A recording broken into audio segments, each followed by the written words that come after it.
का स्वागत करती हूँ और मैं जा रही हूँ एक मस्त मजेदार देवी गीत गाने। आप लोग को जरूर पसंद आएगा। मेरे वीडियो को लाइक सब्सक्राइब करना दोस्त। राधे राधे, जय माता जी।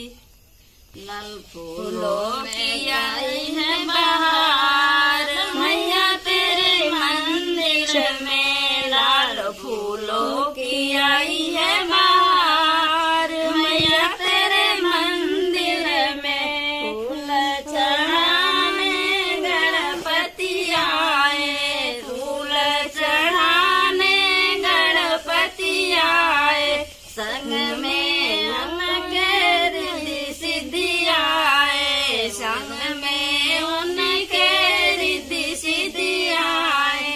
मुस्तक पे होके सवार, मैया तेरे मंदिर में लाल फूलों की आई है बहार, मैया तेरे मंदिर में फूल चढ़ाने ब्रह्मा जी आए, संग में उनके बर्मनी आए।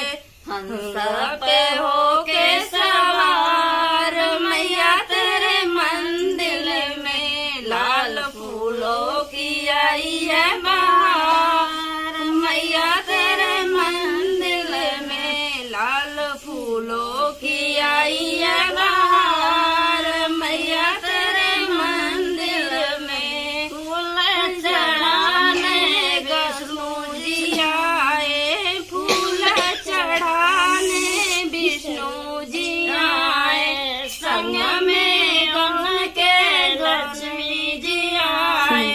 हंस पे होके सवार, मैया तेरे मंदिर में लाल फूलों की आई है बहार, मैया तेरे मंदिर में फूल चढ़ाने शंकर जी आए, संग में उनके गौरा माँ लाए।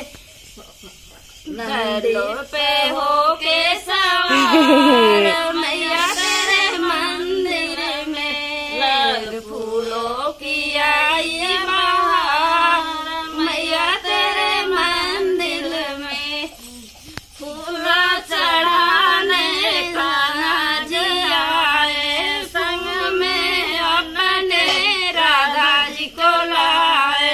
मोड़ पे होके सवार, मैया तेरे मंदिर में लाल फूलों की आई है बहार, मैया तेरे मंदिर में।